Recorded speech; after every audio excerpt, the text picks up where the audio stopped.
మేనిఫెస్టోని గతంలో రిలీజ్ చేసి ఏదైతే చేయగలమో అదే చెప్పారు, చెప్పింది చేసి చూపించారు.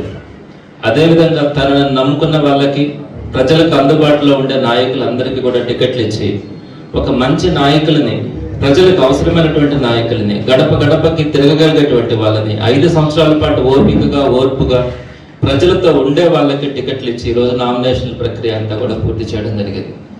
అదే మీరు తెలుగుదేశం పార్టీలో కనుక తీసుకుంటే చంద్రబాబు నాయుడు గారు ఒక్క మన నెల్లూరు పార్లమెంట్ కాన్స్టిట్యున్సీ పరిధిలో తీసుకుంటే 7 అసెంబ్లీ కాన్స్టిట్యున్సీ, ఒక పార్లమెంట్ కాన్స్టిట్యున్సీ ఉంటే కనీసం ఒక్క దగ్గరైనా కూడా ఆయన పార్టీ కోసం 5 సంవత్సరాల పాటు కష్టపడిన వ్యక్తికి, ఏ వ్యక్తికి కూడా టికెట్లు ఇవ్వలేదు.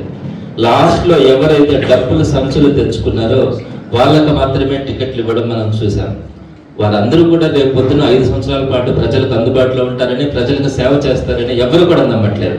ప్రధానంగా నెల్లూరు సిటీకి వచ్చేటప్పటికి నారాయణ గారు గత 5 సంవత్సరాల్లో కోవిడ్ లాంటి మహమ్మారి మనల్ని బాధ పెట్టినప్పటికీ కూడా 4.5 సంవత్సరాల పాటు అడ్రస్ లేడు. అతను కంటెస్ట్ చేసి సుమారుగా అనిల్తో పాటుగా ఓట్లు 2000 ఓట్లు తక్కువతో తెచ్చుకొని తన కోసం కష్టపడినటువంటి నాయకులను, కార్యకర్తలను ఏ ఒక్కరిని పట్టించుకోకుండా 4.5 సంవత్సరాల పాటు కనిపించకుండా చివరి 6 నెలల్లో ఇప్పుడు నేను కూడా పోటీలో ఉన్నాను, నేను దగ్గర డబ్బులు ఉన్నాయి, నేను ఖర్చు పెట్టగలనని తెలుగుదేశంలో ఉన్నటువంటి వారిని కూడా లెక్క చేయకుండా కేవలం ఒక ఎంప్లాయీస్ మీద డిపెండ్ అయ్యి ఈరోజు ఎన్నికల ముందుకు వచ్చినారంటే తెలుగుదేశం పార్టీ వారు కేవలం డబ్బులుంటే చాలు ఎన్నికల్లో గెలవచ్చు అనే అహంకారం వల్ల కనపడుతుంది. జగన్మోహన్ రెడ్డి గారు అదేవిధంగా ఒక నారాయణ గారు లాంటి 1000 కోట్ల అధిపతి మీద ఒక సామాన్యుడికి టికెట్ ఇచ్చినారంటే మీరు అందరూ అర్థం చేసుకోవచ్చు జగన్మోహన్ రెడ్డి గారు పేదల పాలిట ఎంత కమిట్మెంట్ ఉంది, ఎంత సేవ చేయాలనే లక్ష్యం ఉందన్నది మీ అందరికీ కూడా తెలుస్తూ ఉంది.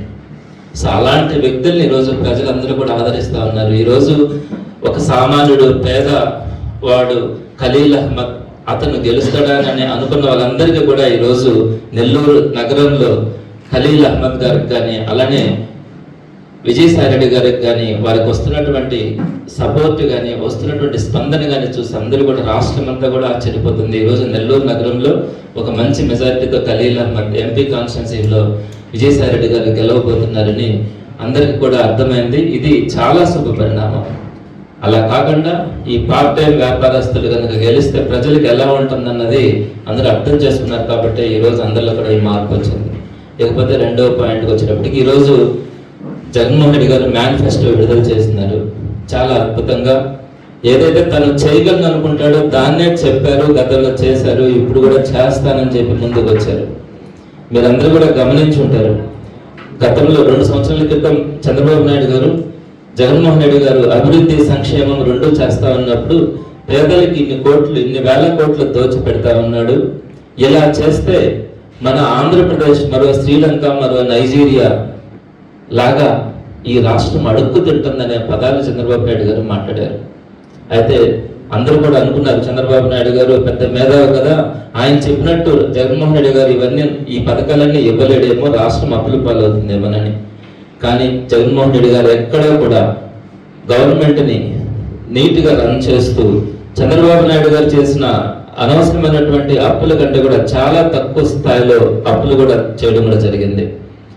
అలానే 5 సంవత్సరాల్లో తను ఏదైతే చెప్పినాడో పేద ప్రజలకు అండగా నిలబడి ఆ ప్రోగ్రామ్స్ అన్నింటినీ కూడా కంప్లీట్ చేయడం, దాంతో పాటుగా ఉపాధి అవకాశాలు కానీ, ఉద్యోగాలు కానీ ఇవన్నింటినీ కూడా ఊహించినంత స్థాయిలో కూడా అతను ఇవ్వడం జరిగింది. చంద్రబాబు నాయుడు గారు కానీ ఈ మధ్య కొంతమంది నాయకులు మాట్లాడుతూ ఉన్నారు జగన్మోహన్ రెడ్డి గారి ప్రభుత్వంలో ఉద్యోగాలు లేవని. కొంచెమైనా మాట్లాడే వాళ్ళకి జ్ఞానం ఉండాలా అని నేను వాళ్ళకి సవినయంగా తెలియజేస్తా ఉన్నాను.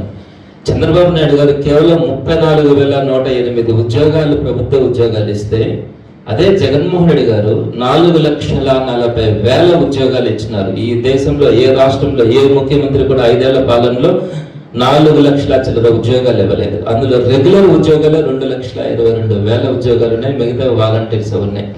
34,000 ఉద్యోగాలు ఇచ్చిన వ్యక్తి, 4 లక్షల ఉద్యోగాలు ఇచ్చిన వ్యక్తిని నువ్వు ఉద్యోగాలు ఇవ్వలేదు అంటే జనాలు ఏమనుకోవాలి, మనం ఏం మాట్లాడగలం?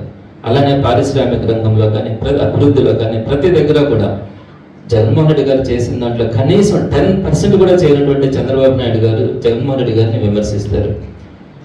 ఈరోజు ఈ 50,000 సుమారుగా జగన్మోహన్ రెడ్డి గారు సంక్షేమం మీద 70,000 కోట్లు ఖర్చు పెడతా ఉంటే, అలా ఖర్చు పెడితే మన రాష్ట్రం శ్రీలంక అవుతుందని చెప్పిన వ్యక్తి ఎన్నికలు వచ్చే నాటికి జగన్మోహన్ రెడ్డి గారికి వస్తున్న ఆదరణను చూసి, జగన్మోహన్ రెడ్డి గారు 70,000 కోట్లే ఖర్చు పెడుతున్నారు, నేను 1,20,000 కోట్లు పెట్టి సంక్షేమ పథకాలు ఇస్తానని చెప్పి చంద్రబాబు నాయుడు గారు ఈ మధ్య చెప్తా ఉన్నారు. ఎవరైనా నమ్ముతారా?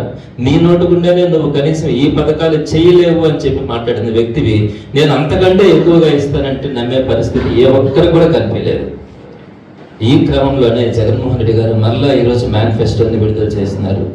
నేను గతంలో ఏవైతే పథకాలు సంక్షేమం కానీ అభివృద్ధి కానీ ప్రతి ఒక్కటి కూడా అన్నింటినీ కంటిన్యూ చేస్తాను. ఆ చేయడంతో పాటు క్రమం తప్పకుండా ప్రధానంగా అమ్మఒడి అనేది ఈరోజు ప్రతి పేద తల్లికి కూడా తన బిడ్డను చదివించుకోవాలన్న ఆకాంక్ష పెరిగింది. సో అక్కడ 15,000 రూపాయలు ఇస్తుంటే 17,000కి పెంచుతాను అని చెప్పారు. అలానే పెన్షన్, ఈరోజు వృద్ధులందరూ కూడా 3,000 రూపాయల పెన్షన్ తీసుకుని గౌరవంగా బతుకుతున్నారు.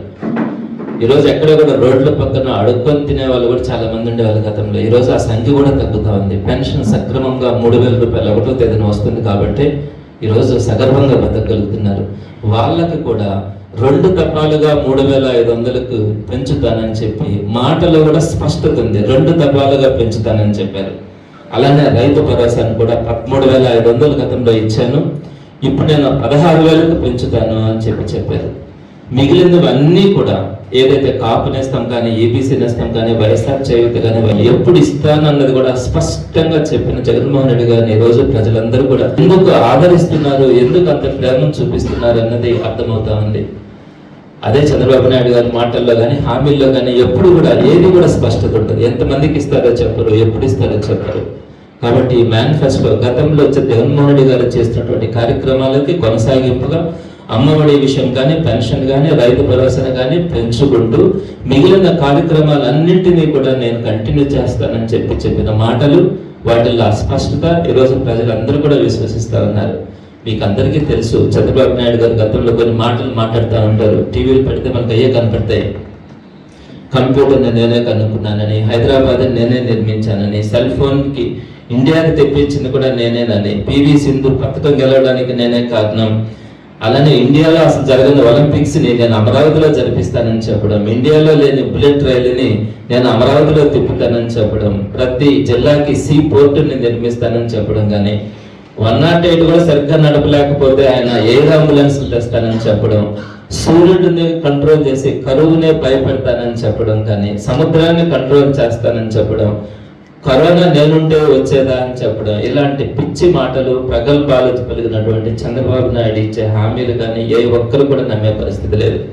ఆయనకి తోడు ఇక్కడ నెల్లూరులో నారాయణ గారు ఉన్నారు. పచ్చి అబద్ధాలు. నేను గతంలోనే చెప్పాను, 5,200 కోట్ల రూపాయలు ఖర్చుతో నేను నెల్లూరుని అభివృద్ధి చేశాను అని చెప్తున్నావు. నెల్లూరు నగరంలో నువ్వు పోటీ చేస్తున్నావు. 5,200 కోట్లకి దాపుల్లో కూడా నువ్వు కనుక స్టేట్ గవర్నమెంట్ నుంచి నువ్వు ఫండ్స్ తీసుకొని వచ్చి వాటిని కంప్లీట్ చేసి ఉంటే నేను రాజీనామా చేస్తానని దానికి కూడా నువ్వు చెప్పలేదు. ఎందుకు ఇలాంటి అబద్ధాలు, ఇలాంటి పచ్చి మోసాలు ప్రజల్ని మభ్య పెడతారని చెప్పి నేను వారిని సవినయంగా కూడా కోరుతా ఉన్నాను. నారాయణ గారు, మీరు వ్యాపారం చేసుకుంటున్నారు, విద్యా సంస్థలు నడుపుతున్నారు, నేను గౌరవిస్తాను. మీరు స్టేట్ లెవెల్లో ఎదిగారు వ్యాపారంలో, నేను దాని గురించి మాట్లాడట్లేదు. కానీ మీరు ప్రజలకు సంబంధించి మీ దగ్గర కొంచెం కూడా మానవత్వం కానీ, కనికరం కానీ, పేదవాళ్ళని కానీ ఇలాంటి ఆలోచన మీ దగ్గర ఉండదు.